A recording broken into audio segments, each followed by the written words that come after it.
Consciousness is awareness, and awareness is paying attention and noticing. The first step is to become conscious that we're a certain way. And sometimes it lands as an insight or a download or a life experience that just kind of goes, you go, whoa, like I behaved this way or I did this thing. So the more you practice being present, the better you get at it. How do you do that? If you sit in a meditation, right? And so there's a mode in the brain called default mode, and it's just always busy. It's consuming enormous amounts of energy in the brain, and it's always trying to predict the future based on what it knows in the past. It's a kind of an anticipation machine. It's always trying to fill in a known in reality so we feel safe. A default mode system in the brain, when you close your eyes in a meditation, is going to immediately go into overdrive. It's going to say, oh, my back hurts a little bit. I'm kind of thirsty. How long is this going to go? I really don't want to do this. All of this stuff comes up. And then people have the belief and they say, I can't meditate. That's their conclusion from the experience. That's their, I'm not a good meditator. That's their affirmation. That's their belief. But if you say to a person, listen, that's normal. But every time you catch yourself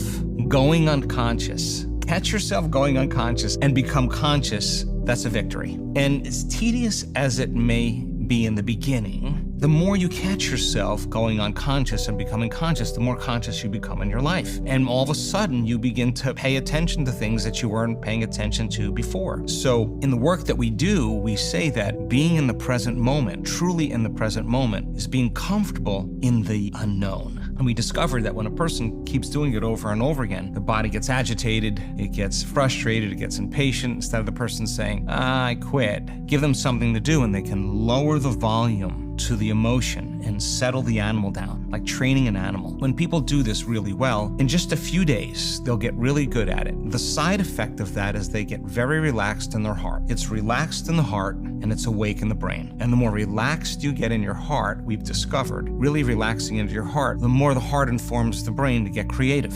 And so now the person has this kind of synchronization that's taking place between their heart and their brain as well. And they can rest in the present moment. Sooner or later, the body literally responds to a new mind. And there's literally a liberation of energy. The body begins to liberate energy.